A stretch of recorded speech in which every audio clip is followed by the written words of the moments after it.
We're going, okay, this is my journey, that's your journey, that's your journey, and we're all responsible for our health and wellness.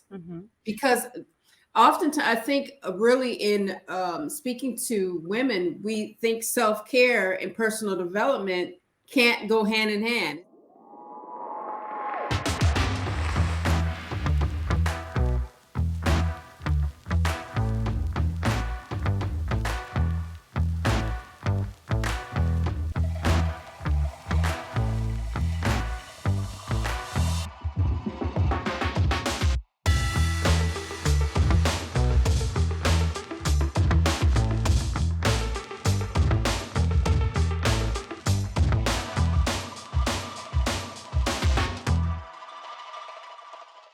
Assalamu alaikum, peace. It's Fatimah, Coach Fatimah, 1/3 of Outstanding Personal Relationships and co-author of the new book, Let's Talk Polygyny Uncensored. And today I have a special guest, and I'm just super excited to be working with Zara Johnson. I love her so much. I'll tell you why very briefly, because my awesome co-wife and I, Coach Nyla, she's not with us today, but she's here, in our hearts.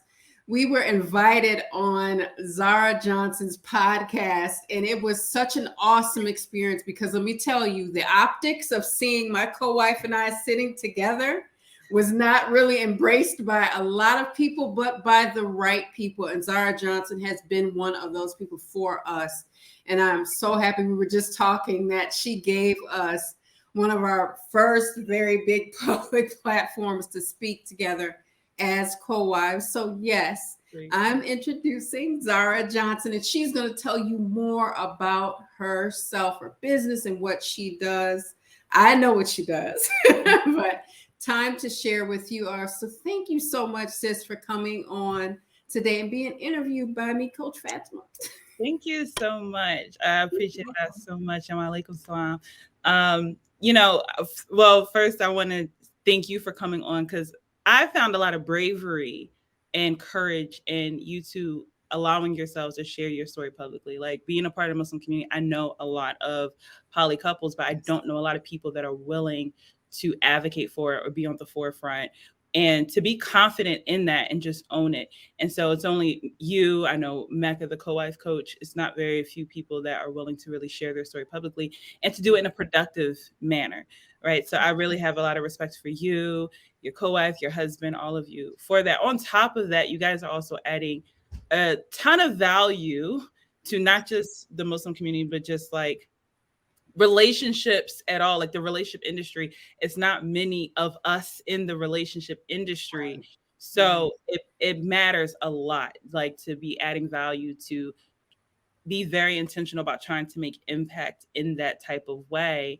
And that impact goes on to impact like not just the people that are listening to you, but their children, the family tree, like it grows. So, I just have a lot of love for anyone that really cares about adding more value to people when it comes to relationships and personal development and all of that. So that means so much coming from Zara Johnson because she's part of this big family of us. Now it's a little bit bigger than it was back then. And you deal directly in how to be really intentional and have healthy intentions in courting to get to a certain point where you do get to marriage. And I really appreciate this work because there's not many people that are in that space either. Yeah. I mean, it's really because they'll come to us and I'm like, wait, we don't, we don't do that part, but I know who does. So please tell us more about what you do. Again, I know, but please share with our audience what you do. So I'm the owner of Captivating Courtship, and I actually run two programs, but I run a group coaching programs primarily for high achieving women who are looking to break relationship patterns and how to get better at following a blueprint, a proven blueprint that I've created to help you make connections, to court, and to commit to the right ready men. So this is just a culmination of my years of being in the relationship industry between matchmaking and relationship coaching. And I just created curriculums and blueprints that makes it very easy for people to follow. And not only that, but in a rinse and repeat type of way. And so even though I don't exclusively work with the Muslim community, a great majority of my clients are. And for me, it was just like making sure that women have more support in this process, by having a group program, by having community, they have a lot more support and they don't feel as isolated, because that's one of the major challenges for so many women, especially for women that are what would be considered high achievers or ambitious or any of that. They often feel very isolated when it comes to not only their personal goals, but then their romantic goals at all. So giving them a support system, a village, giving them blueprints to follow to make it really, really easy and simplify it, so that they can improve their love life. And I love that you said, we need more support. And that's true. A lot of times when we're in these spaces, Muslims think it's just strictly, we're speaking to just Muslim. And oftentimes it's everybody. It's Christian. It is we've had, specifically OPR has had some Hebrew Israelites approach us as well. Non-denominational. It could be anyone, because there isn't that support like you were speaking about. And why do you feel as though it is important to have more support, and why we don't have it in these areas? So the reason why I think that we don't have it is because most people have a belief. I don't know if it's from like Disney. I don't know if it's from family. I don't know where this belief come from, but a lot of people have a belief, men and women have a belief, that you're supposed to be inherently good at relationships. Right. So many don't think that it's a skill set that you have to build and that you have to create. Like, being good at building relationships is a skill. Being good at making connections and networking is a skill. Being good at communication is a skill. Emotional awareness and emotional intelligence is a skill, right? So there's all these different skills that's required in order to actually be able to build a good relationship. But then when it comes to the courtship process, or dating and courtship, whatever you want to call it, there's also the skill of discernment. And one of the skills that many of us make, and I was very guilty of this too, but learning how to make high quality decisions that's in alignment with what you want. Yeah. And that's really, really difficult, especially when you're operating from a mindset of like survival or scarcity, or you have all this messaging of like, this is your one shot, you're never going to get an opportunity, or you're getting older, or you have this limitation, that limitation. So you feel like you have to shrink yourself, or you have to settle, or you have to talk yourself into run past red flags, instead of slowing down and feeling confident and secure enough and worthy enough of owning what it is that you want, and learning how to make decisions that's in alignment with that. We make decisions every day that goes against what we want. Like, I'm trying to do better with health and fitness, and I had Popeyes yesterday, right? So knowing that goes against what I want, right? But we do this all the time. So just getting better at decision making is also a skill set. So that's one of the reasons why I think that we don't put a lot of focus in it, or we don't think about it, because we don't think that it requires any real skills. Yes. Be inherently good at it. It's supposed to just come naturally.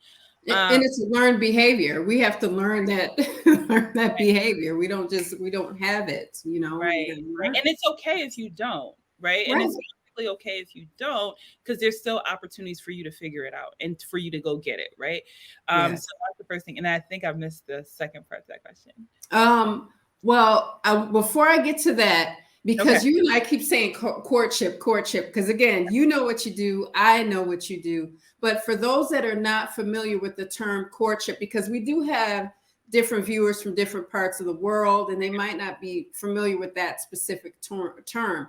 What is courtship, and what does that actually look like? Yeah. So there is a difference between dating and courtship. So I'm glad that you bring it out. I use those words interchangeably sometimes, only because a lot of people aren't familiar. So I have to use both words. But there actually is a difference. And dating is more about putting like intimacy before intention, right? It's more about just like the fun, the emotional connection, or even the physical intimacy, and not necessarily the purpose, right? But courtship is more focused on like the purpose. the purpose, the divine alignment, the divine purpose of why are we coming together? What are we working towards? And doing it in a very intentional way. And that comes before intimacy. So it's dating is intimacy before purpose, and courtship is purpose before intimacy. So it's the process of also figuring it out. And, you know, I remember years ago, someone said to me that courtship is taking someone to court. So it's like a trial period of trying to figure out, you know, the decision, right? Trying to figure out where it's going to go. But during that process, you are collecting data, you are getting to know a person, you are building that relationship and figuring out what's that path and where is this going to go and what do we need to do to make that happen. So it's a very intentional way of navigating it. Yeah. Do you feel now, with that being said, with I have a close friend of mine, and she's kind of doing something similar, but she said, you know, coming off of a divorce, it can be very intimidating to step into that space and go, okay, I need to collect this information, and prayerfully this person is honest, transparent, they're who they say they are. Do you find that it can be very intimidating for men and women to kind of enter that space and try to figure it out? Because they have to participate in their own rescue. They have to participate in what's going on in their lives. But what are some ways to kind of take down some of the pressure from the entering into that collection of information and just putting yourself out there? Yeah. So it's definitely intimidating for everyone, right? Divorcees, people who are coming out of toxic relationships, people who have never been married. There are a lot of people who are in their 30s or 40s that have never had a long-term relationship or been married before. You know, so it can be intimidating definitely for everyone. You have people who it's intimidating because of their childhood wounds or whatever relationship troubles they have or whatever, you know, they may have some social awkwardness or, you know, there's so many different reasons that people don't consider about why it may be a challenge for other people to feel comfortable or confident when it comes to the dating or courtship process. So one of the things that I teach, so, okay, there's a lot to answer this question. There's a lot of parts to this.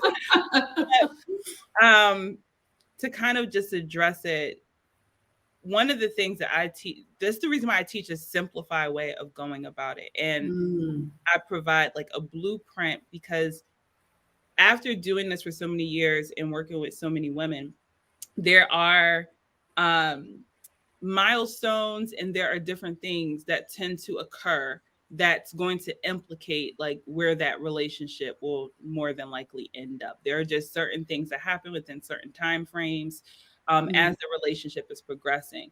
But if someone has a lot of nervousness or anxiety around it, there's a few things that they could do. The first thing is work on your belief in it. Like that's a major thing. Like wanting a partner, wanting marriage, and actually believing that you can have it is very, very different.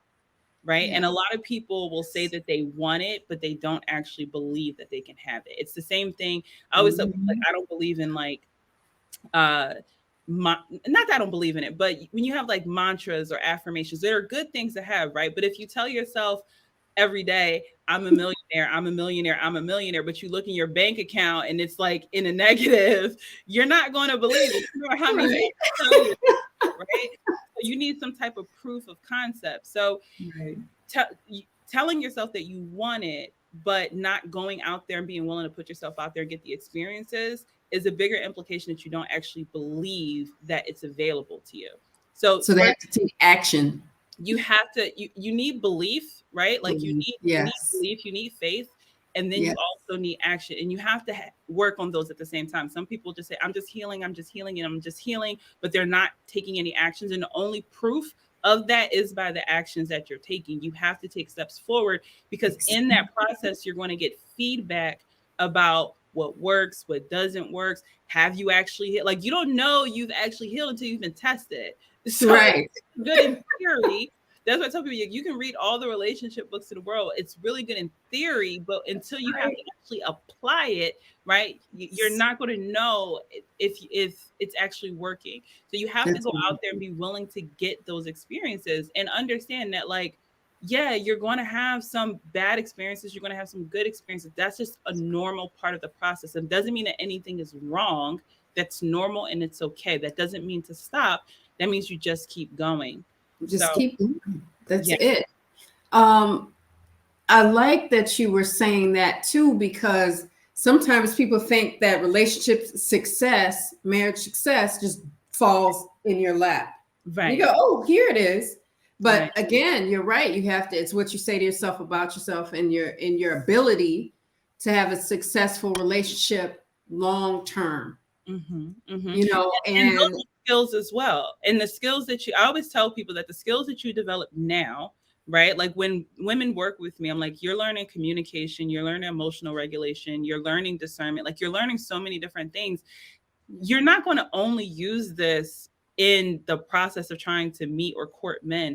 This is going to be of benefit to you when you get married, when you find your partner, because now you're going to have done so many work, like you've done so much work on your journey and in the process, that you can add even more value to the relationship, which only makes the relationship even better.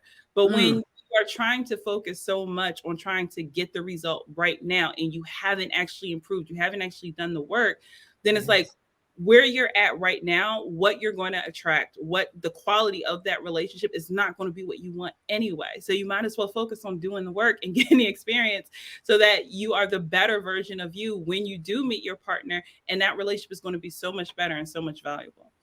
And that's what's so, and that kind of transitions us into the next question.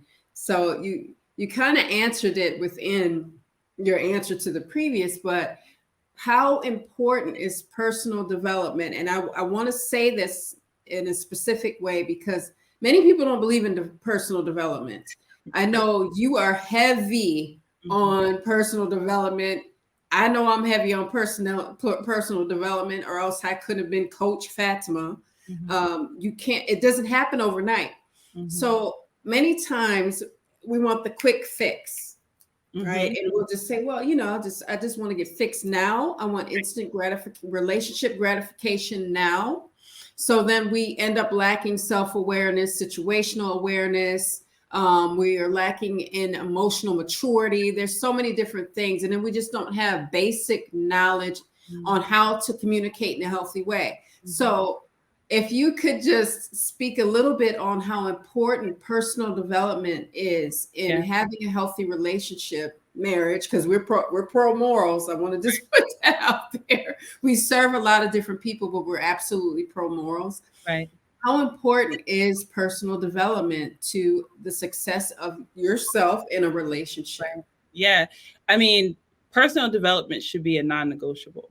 I just feel like it should be a non-negotiable for anybody who wants to have a high quality of life, right? And that's not about money necessarily or luxury. It's about the quality of your life, the amount of stress that you have, the quality of your relationships, not just your relation. How you do one thing is how you do another, right? So the quality of your romantic relationships will reflect in the quality of your friendships, the quality of your family relationships, the quality of the relationships with your children. Like, it's about relationship building and how you have developed yourself, your ability to hold space, your ability to communicate, your ability to connect, to listen to someone else, to have empathy for someone else. Like, those are skills that applies to all areas of life. It's going to improve you financially. It's going to improve you in your workplace. Like, your personal development is extremely important, unless you just like want to stop growing. And the person that you are today is the same person that you were 5 years ago and the person that you'll be 20, 30 years from now.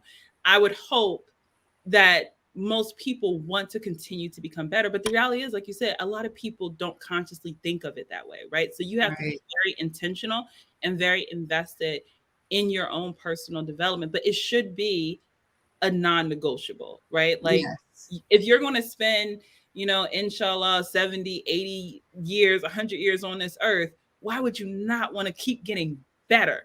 Someone the other day, they said, what would you consider your golden years? I was like, my golden years are right now. Like, I don't want to go back 10 years ago. I don't even want to go back 5 years ago. I'm happy with my life right now. I'm looking forward to the future. Like, Yes. it's only going to get better. I don't have this yearning for the past because I'm so focused on being in the present and being in the future, and that's because I'm so focused on growth. So I think that it should be a non-negotiable. And if you're a woman, and this is important too, if you are a woman or a man who values personal development, like if this is a personal value of yours, if you've Mm-hmm. in therapy or you like to be investing in self-help or coaching or anything else, like if personal development is a personal value of yours, you have to seek a partner who also values personal development. It should be a Yes. non-negotiable because that's a core value of yours. And if you are someone who values personal development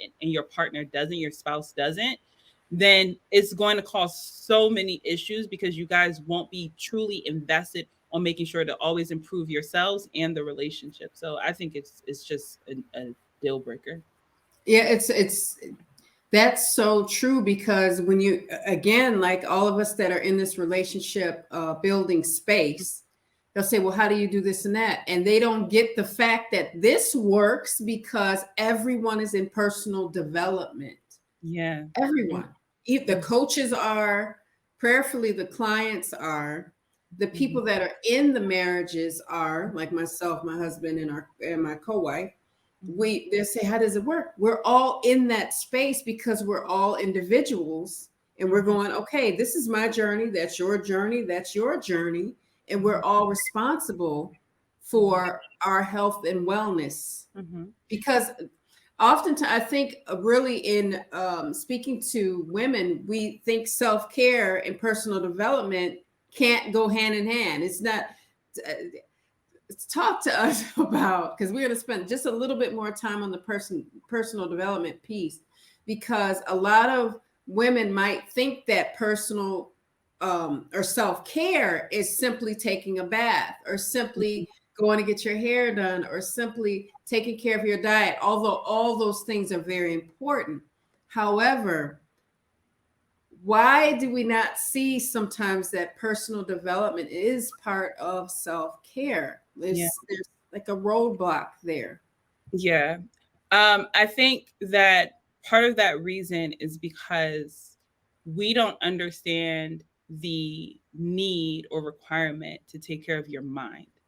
Right. And I think that we miss that part a lot. We don't understand how powerful and impactful working on your mindset is, and that you need to work on your mindset before anything else. Like everything else is the result of your mindset.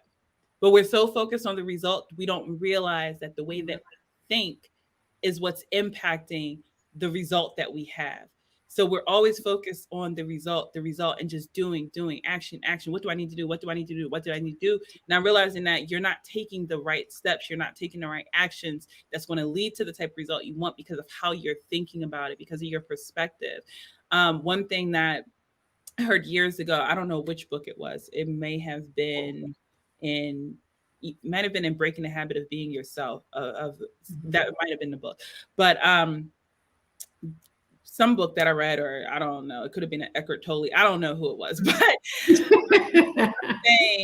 talking about the self, and I love the way that they talked about it because they talked about the self more so in a sense of like it being your spiritual being, it being, that inner spirit within you, right? So if you were to look at the self in a more tangible way, then I think that we would view it very differently when it comes to working and investing into it, right? Because if you look at it, every single time we think about the self, right? It's myself, yourself, right? Are you in control of yourself? Right? Are you working on yourself? Right? So the self is what's within, right? And that spirit within. And if we really paid attention to the role of the self and how we have to pour into the self, how we have to take care of the self, how we have to regulate the self, what are you doing for yourself? I think if we looked at it more as like a spiritual part in a very tangible way within us, I think we would have a different relationship with our need and requirement to develop it. And it's important I love that because it speaks to the individual, because sometimes we'll think, oh, we're married, our husband's in personal development, like we speak about before, one is and one isn't. Right. So I'll just piggyback off of whatever he's into, whatever he's learning. And then I'll just learn that way. No, it's not how this works. Everybody has to do their own homework. Right. And this is some of the most honorable work you'll ever do. Yeah. And then you'll find that you love yourself, and these things will kind of happen over time and develop over time. Personal development is developing over time. Yeah. Although we can stand in our own way and slow down that process if we're not willing to embrace it. So with that, when someone is actually looking to be married, sometimes they'll say, well, I can't marry because I'm not fixed yet, or I'm not whole yet. But one thing I do know, I said, okay, you might need to figure some things out as you are married. But sometimes people say, well, I'm not all there yet. That's okay, as long as there is a goal to get to your best self. So we always say best practices for best results. So what does someone, you spoke about mindset, need to bring into a marriage? Because you were talking about, and you train on this sometimes too, breaking negative relationship patterns. Yeah. And sometimes we can't see that, maybe it's us that's the toxic person, or maybe there's some childhood trauma that you were speaking about before. How important is it to break those negative relationship patterns in order to have a successful marriage?